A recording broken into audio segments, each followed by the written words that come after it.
Satu, dua, tiga. Halo sahabat Soekarnois, balik lagi bersama Vera di Bung Karno The Other Stories, di mana channel ini akan membahas tentang kumpulan sejarah yang tercecer dari Bung Karno. Kali ini kita akan membahas yang sedikit agak berat dan juga mistis nih. Balik lagi bersama Mas Rosodaras.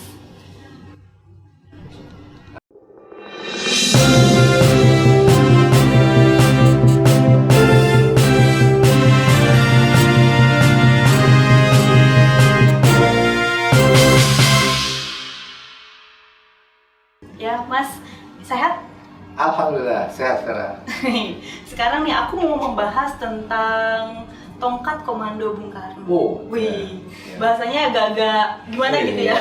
Karena kan yang kita tahu Bung Karno ini kan identik dengan peci dan juga tongkatnya. Iya, betul. Ya, nah yang saya dengar bahwa tongkat komando ini juga ada kesaktiannya nih. Kan yang kita waktu itu juga pernah bahas ya tentang pecinya yang juga katanya ada kesaktiannya nih. Nah, sekarang kita lagi bahas tentang tongkat komandonya. Gimana tuh, Mas? Oke, baik. Ini yang menarik. Soekarno itu mulai memakai tongkat setelah tahun 52. Jadi kalau sebelum tahun itu tidak ada dokumen foto yang Bung Karno memegang tongkat.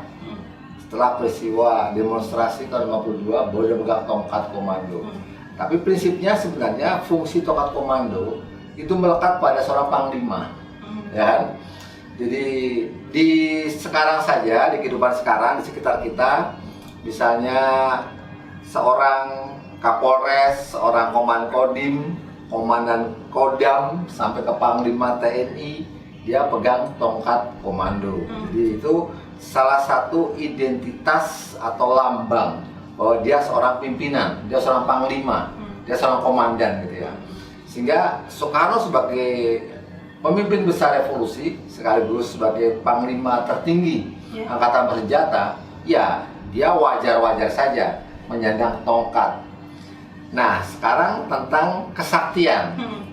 Ini menarik karena sebenarnya ada beberapa cerita yang kalau dikonfirmasi ke Soekarno, dia tidak pernah mengaku apakah tongkat komandonya itu memiliki kesaktian apa tidak, gitu ya. Karena merasa bahwa buat dia ya biasa-biasa saja. Jadi ada 3 jenis tongkat komando biasanya digunakan. Yang satu saat berpidato. Itu berbeda dengan tongkat komando saat dia berhadapan dengan tentara. Nah, berbeda juga saat dia melakukan lawatan keluar gitu ya. Nah, jenis-jenis tongkat ini sebenarnya kalau kita lihat memiliki kesaktian apa tidak, yang menganggap itu memiliki kesaktian barangkali mengacu kepada salah satu cerita. Jadi manakala Soekarno berkunjung ke Amerika, Alkisah zamannya Presiden Eisenhower. Tahun berapa tuh? 50-an saya kira. Tongkat komando Bung Karno tertinggal di ruangan yang satu, sementara dia dan Presiden Eisenhower bergeser ke ruangan yang lain. Nah, menyadari tongkat komandonya tertinggal, Soekarno minta supaya diambilkan. Yang mengambilkan adalah ajudannya Presiden Eisenhower, Amerika. Nah, disebutkan ketika dia kembali mengatakan dengan wajah terheran-heran bahwa tongkat itu nggak bisa diangkat. Rasanya berat sekali. Gitu. Nah, kemudian Soekarno meminta ajudan pribadinya, kalau tidak salah Sugandi, untuk mengambil tongkat komando itu. Dan seketika dia kembali dengan membawa tongkat itu dan menyerahkannya kepada Bung Karno. Oh, jadi lebih mudah ya? Lebih diangkat. Nah, ini dari kacamata spiritual, ya orang bisa melihat bahwa ya karena tongkat itu bertuah menjadi berat, rasanya berat. Maknanya tidak bisa diambil oleh sembarang orang. Tanpa restunya Soekarno. Ketika dia suruhan ajudan, itu adalah orang yang sudah direstui untuk mengambil tongkat tadi, sehingga mudah diangkat dan diserahkan kepada Soekarno. Itu satu versi. Jadi dari situlah berkembang cita-cita bahwa tongkat Soekarno memiliki kesaktian luar biasa. Kali lain ada cerita faktual ini yang dipaparkan oleh Muhammad Ahadi mantan Menteri Transmigrasi dan Koperasi pada kabinet Bikora pada akhir-akhir jabatan Soekarno. Dia secara khusus mengatakan, menanyakan, Bung, apakah benar tongkat Bung Karno itu memiliki kesaktian? Ya hanya tertawa Bung Karno bahwa katanya, lihatlah, ini kayu biasa, tidak ada yang istimewa. Tongkat ini pemberian dari Presiden Filipina, Quirino, waktu saya berkunjung ke sana. Saya suka ini karena ukirannya bagus. Itu jawaban Soekarno. Nah, masih tidak percaya, dia mendesak dan mendesak lagi tentang kesaktian. Dan Soekarno sebanyak pertanyaan, sebanyak pula jawabannya yang mengatakan bahwa enggak, itu kan biasa-biasa saja.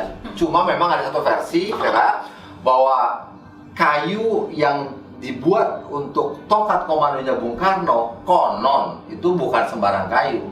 Itu namanya pucang kalak. Pucang itu nama pohon, kalak sebuah daerah di selatan Ponorogo, Jawa Timur.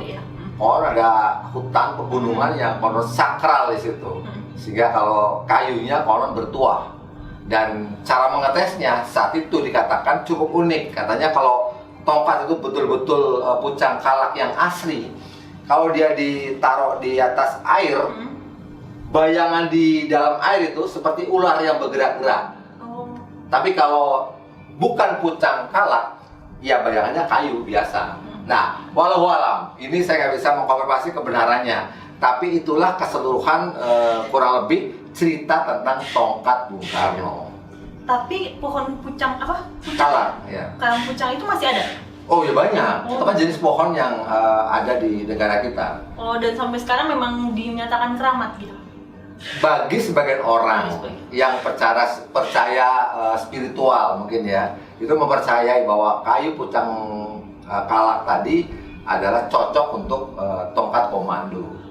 Tongkat komandonya Bung Karno sendiri sekarang masih ada di mana, Mas? Nah ini ada banyak versi karena sebenarnya saya pernah baca risalah penyitaan harta-harta Soekarno pasca dia lengser, ya. Itu beberapa diantaranya menyebutkan ada tongkat, nggak cuma satu, ada banyak tongkat komando. Artinya Soekarno memiliki banyak tongkat komando, cuma yang dipakai tidak semuanya. Dan saat dia meninggalkan istana praktis nggak bawa tongkat. Itulah yang dalam dunia yang lain, kehidupan yang lain menjadi objek perburuan para kolektor. Orang bisa sangat antusias berburu tongkat-tongkat yang pernah dipegang oleh Soekarno, dan untuk itu bisa berani membeli dengan harga berapapun gitu ya. Sehingga kalau disebutkan di mana tongkat-tongkatnya agak susah, karena sebagian besar sudah pasti ada pada para kolektor tadi, walaupun kita tidak pernah tahu apakah itu tongkat asli apa bukan. Dan sebagian lagi ya kita tidak tahu hilang di mana, karena faktanya sampai sekarang tidak ada yang secara spesifik mengatakan bahwa tongkat komando Soekarno ada sekian dan tersimpan di mana. Nah, saya kira itu keprihatinan kita sebagai bangsa yang kadang-kadang ya kurang menghargai benda-benda berharga yang melekat pada tokoh yang bersejarah. Betul. Oh, berarti tidak ada disimpan oleh anggota keluarga juga ya, turunannya? Nggak ada? Bisa ada, bisa tidak. Tapi rasanya kalaupun ada, didapat setelah gitu ya. Jadi setelah lengser maksudnya. Tapi bukan pada saat lengser, karena Soekarno lengser bahwa itu bayangan saya kok mirip-mirip Gus Dur waktu meninggalkan istana gitu ya. Yang dikabarkan hanya pakai pakaian ala kadarnya gitu ya. Ya seperti itu. Dia nggak bawa apa-apa. Nah, bicara tentang tongkat komando dan kesaktian ya nih, kan juga beredar di masyarakat bahwasanya ketika Bung Karno bawa tongkat ini, itu percobaan pembunuhan pun tidak pernah terjadi. Iya. Itu kisah yang menarik nih, Mas. Iya. Saya mau tahu nih gimana kelanjutannya nih. Nah, ini kan kembali. Oke. Sebentar. Bukan sekarang ya topiknya itu ya. Nah, karena ini topik yang menarik untuk dibahas. Lebih baik nanti kita tunggu di acara selanjutnya. Nah, sahabat Soekarnois, penasaran kan korelasi antara tongkat komando dan rencana pembunuhan Bung Karno? Balik lagi bersama saya, Vera, nanti di Bung Karno The Other Stories selanjutnya. Jangan lupa like, komen, dan subscribe. Kami pamit. Dadah!